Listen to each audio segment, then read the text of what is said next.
Oke, assalamualaikum warahmatullahi wabarakatuh. Selamat datang kembali di podcast Amalia, tempatnya marbot saling sharing. Kita kembali lagi di sesi jamaah bertanya Ustadz menjawab, dan sekarang saya sudah didampingi dengan Ustadz Rizza tentunya ya Ustadz ya. Apa kabar Ustadz? Alhamdulillah. Alhamdulillah Mas Riko baik. sehat? Alhamdulillah sehat, seger. Alhamdulillah. Ya Ustadz, kita kemarin sudah buka Q&A seperti biasa ke jamaah atau ke follower kita di Instagram dan juga media sosial yang lain.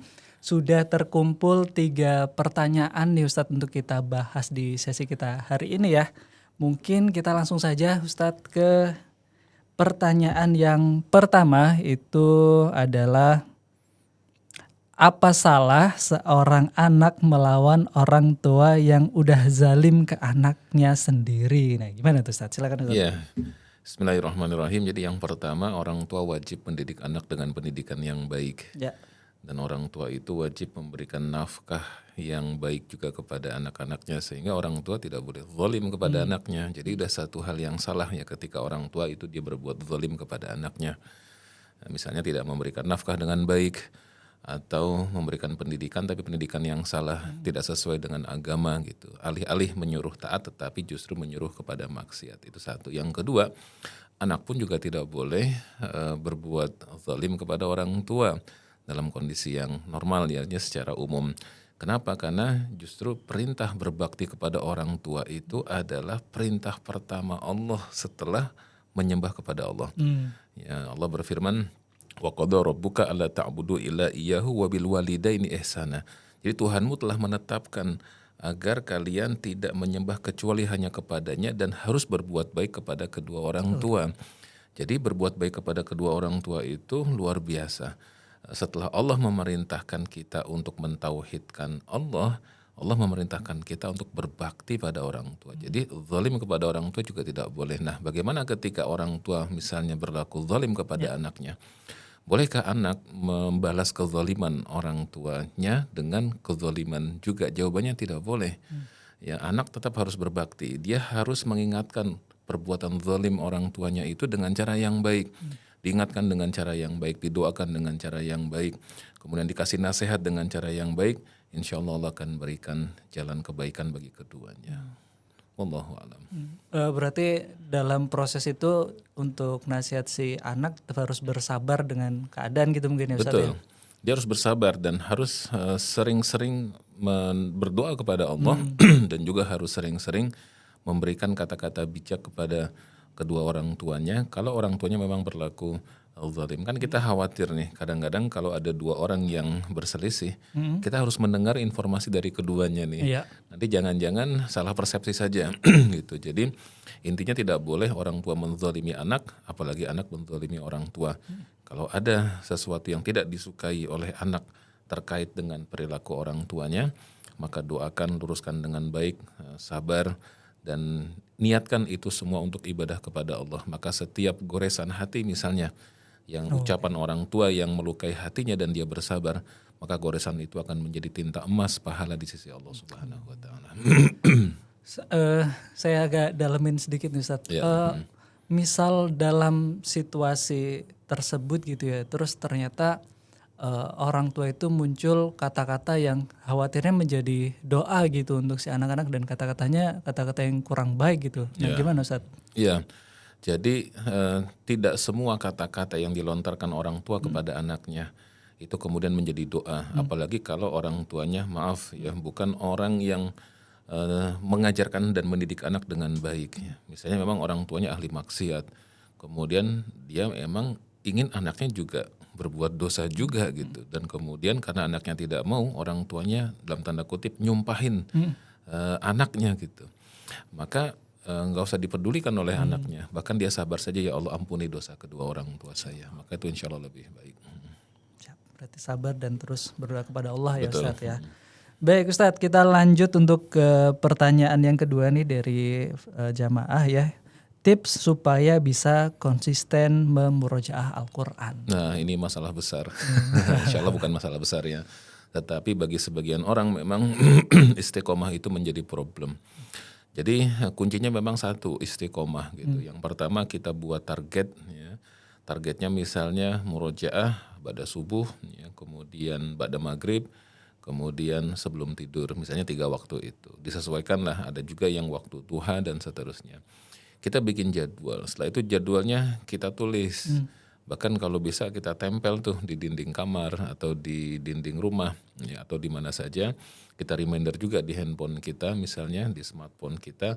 Nah, di waktu-waktu itu tidak boleh ada gangguan, khusus kita hanya boleh murojaah. Itu yang pertama. Jadi bikin jadwal dan kemudian jadwalnya dipublis secara internal, artinya ditaruh di meja belajarnya, ditaruh di kamarnya atau di ruang tamunya dan juga di HP-nya.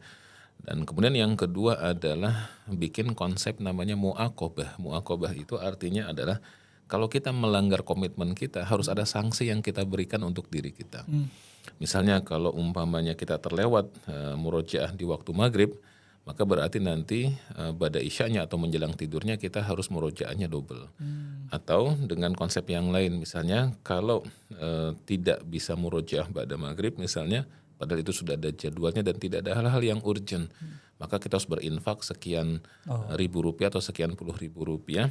Infaknya diartikan dalam rangka untuk menutup kekurangan kita ketika tidak murojaah tadi. Karena Nabi bersabda, wa'at bi'isayyi'ata al-hasanata tamhuha. Jadi iringi perbuatan buruk dengan perbuatan baik.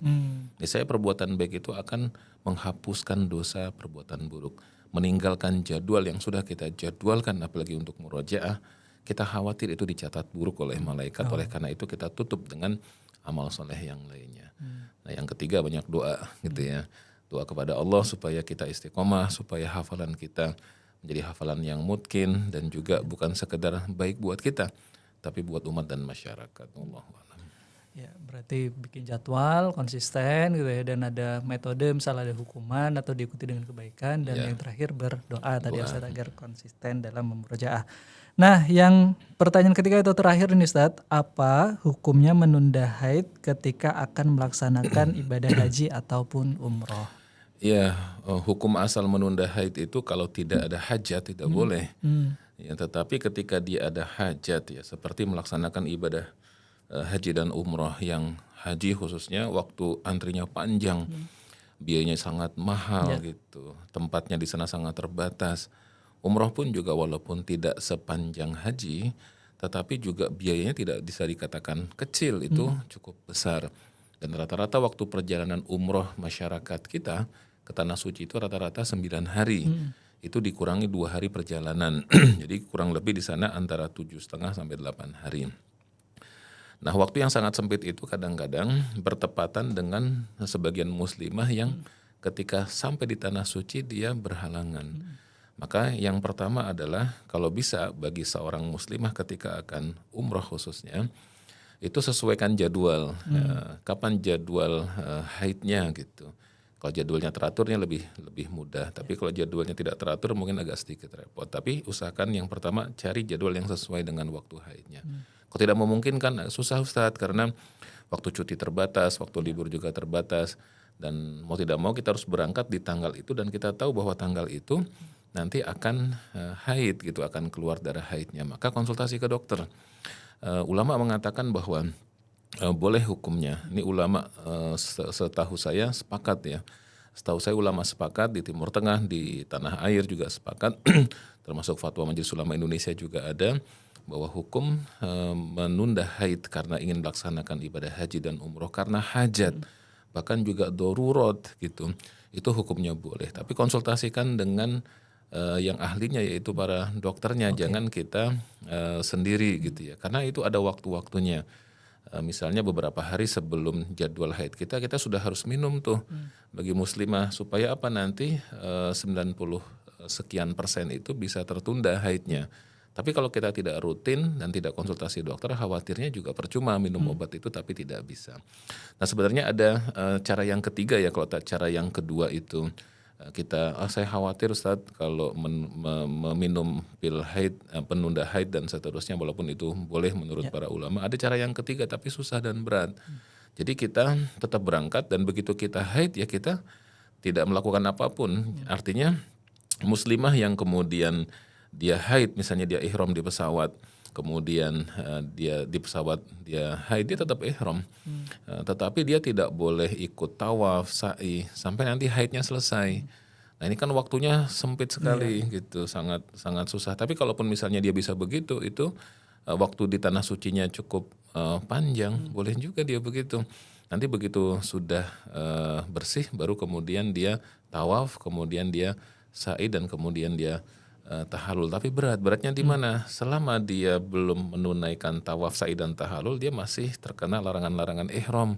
Itu berat, tidak boleh pakai minyak wangi, tidak boleh pakai sabun wangi, parfum dan seterusnya, itu beratnya. Maka pilihannya bagi muslimah yang kalau mau berangkat haji atau umroh dan kemudian tahu bahwa jadwalnya bertepatan dengan jadwal haid, segera konsultasikan dengan dokter. Kemudian boleh minum pil penunda haid ya, dalam rangka sekedar untuk kita bisa melaksanakan ibadah di tanah suci supaya juga maksimal di sana. Jangan sampai kita jauh-jauh mahal-mahal tapi di sana tidak bisa melakukan aktivitas ibadah yang seharusnya. Wallahu a'lam. Siap, alhamdulillah. Mudah-mudahan bisa menjawab ya pertanyaan dari teman-teman semuanya, dan misal ada pertanyaan jangan lupa nanti diajukan juga ya Ustadz di sesi berikutnya, sesi jamaah bertanya Ustadz menjawab. Rasanya itu untuk episode kita hari ini ya Ustadz. Terima kasih sekali lagi untuk jawabannya. Barakallahu fiik. Kita tutup. Wassalamualaikum warahmatullahi wabarakatuh. Waalaikumsalam warahmatullahi wabarakatuh.